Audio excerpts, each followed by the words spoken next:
Beautiful and latest stylish little kids girls baby frock styles ideas and colorful blocking material and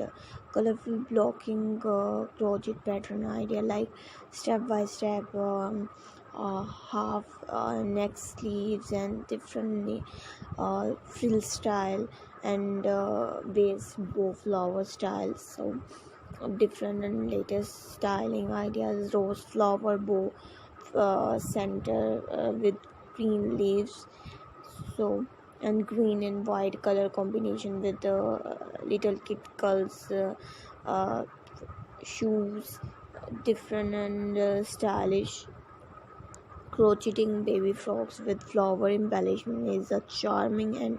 adorable project to start. You will need a crochet pattern for a baby frock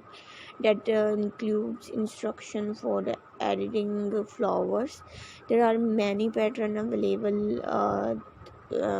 for this channel, some free and some for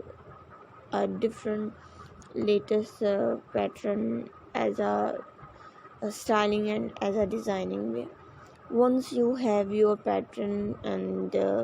gather your material including yarn in your desired color, crochet hooks and any additional embellishment like buttons or ribbon, follow the instruction carefully, and when you reach the part for editing flower you can crochet them separately